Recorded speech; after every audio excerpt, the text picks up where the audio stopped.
तो फाइनली आप सभी आंगनबाड़ी सेविकाओं का, सहायिकाओं का और सभी कार्यकर्ताओं का इस नए और एक इन्फॉर्मेटिव जानकारी के साथ इस वीडियो पर मैं स्वागत करता हूं।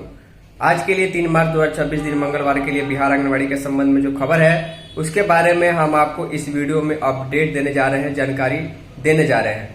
आप सभी को अच्छे तरीके से मालूम है कि बिहार में कुछ सैकड़ों हजारों की संख्या में जो थोड़े बहुत चुने हुए आंगनबाड़ी केंद्र हैं उनको प्ले स्कूल की तर्ज पर चलाया जाता है। मॉडल आंगनबाड़ी केंद्र होते हैं, अपग्रेडेड होते हैं, उसमें विशेष सुविधाएं बच्चों के लिए होती है और कई संसाधन भी उपलब्ध कराए जाते हैं। इसी के संबंध में हमें बिहार के जिले से खबर प्राप्त हुई है जहां पर आंगनबाड़ी केंद्र में किसी प्रकार की सुविधा बच्चों को नहीं मिल पा रही है और दयनीय स्थिति इतनी है कि उस केंद्र में बकरी को बांधने का काम किया जा रहा है। इसी के संबंध में खबर है, चलिए आगे हम आपको आज दिखा दें। तो ध्यान दीजिएगा, यहाँ पर जो आपको फोटो में दिखाई दे रहा है ये एक आंगनवाड़ी केंद्र है और आंगनवाड़ी केंद्र का भवन है, लेकिन यह बकरी का आश्रय स्थल बना हुआ है। जानवरों को यहाँ पर पाला पोसा जा रहा है। लिखा गया कागजों पर चल रहा आंगनवाड़ी केंद्र, लोगों में बहुत ज़्यादा आक्रोश है। प्ले स्कूल की अवधारणा सफल नहीं हो रही है। आंगनवाड़ी केंद्र संख्या 87 बना बकरी बांधने का स्थान पठन पाठन दोनों जो है वो प्रभावित हो चला है। उदासीनता भरी खबर है। लिखा गया है कि प्रखंड में संचालित अधिकांश आंगनवाड़ी केंद्र कागज पर ही संचालित हो रहे हैं।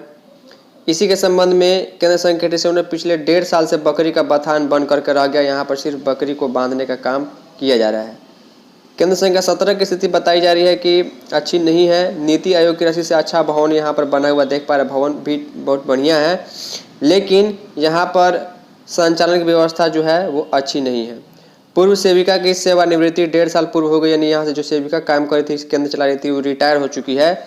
उसे कुछ माह तक किसी तरह देखरेख नहीं होने के कारण सेंटर बंद रहा। उसके बाद किसी अन्य सेविका को इस केंद्र का प्रभारी बनाया गया, तब से सेंटर जो है बकरी का बथान बन करके रह गया है।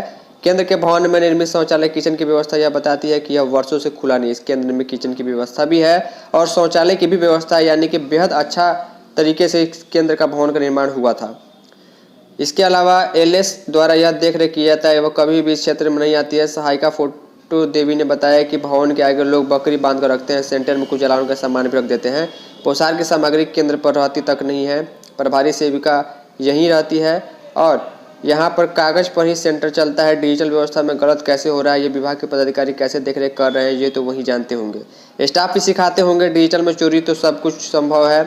लोगों ने बताया कि साल भर पहले आईसीडी विभाग के डीपीओ समेत कई पदाधिकारी आए थे। ग्रामीण स्तर से उनके सम्मान के लिए पंचायत भवन में बैठक कर वास्तुस्थिति से अवगत कराने का सोचा था, परंतु लोगों की बात सुनने को तैयार नहीं हुए। कोई भी पदाधिकारी या अधिकारी गांव में नहीं आते देखा गया। आज तक किसी भी इस सेंटर में किसी भी प्रकार के बच्चों को दूध पीते हुए नहीं देखा गया। खिचड़ी खाते हुए थोड़ा बहुत देखा जाता है। सब कुछ कागज पर ही चलता है, यह यहाँ के स्थानीय लोगों का कहना है। खेल खेल में पढ़ाई जाने वाली सामग्री भी नदारद है, क्योंकि यहाँ पर बच्चों को कुछ खिलौने वगैरह सामान वगैरह भी दिए जाते हैं। देखिए, यहाँ पर जो सीडीपीओ कहती है कि सीडीपीओ छुट्टी में है, प्रभार के रूप में मैं काम कर रही हूँ, मैं एलएस के रूप में अलौली में कार्यरत हूँ। इस समस्या से सीडीपीओ को अवगत करवा दूंगी। ये सीडीपीओ के प्रभार में ये एलएस काम फिलहाल यहाँ पर कर रही हैं। इसके अलावा जो मुखिया उनका द्वारा कहना है कि बेहतर व्यवस्था के लिए जो है प्रयास किया गया है।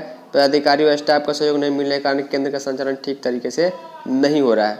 तो सबसे ज़्यादा दिक्कत ये होती है कि अगर कोई केंद्र जो है उसमें सेविका रिटायर हो जाए या आकस्मिक रूप से सेविका की मृत्यु हो जाए, तो आंगनवाड़ी सेंटर को नज़दीक सेंटर से तय किया जाता है और सेविका को प्रभार देकर वहां पर काम कराया जाता है। तो उसमें थोड़ी सी जो है अच्छे तरीके से केंद्र का संचालन नहीं हो पाता। अच्छा तरीका से केंद्र का संचालन तब होता है जब सेविका सहायिका खुद जागरूक हो, खुद एक्टिव हो, उन्हें अच्छा काम करना है।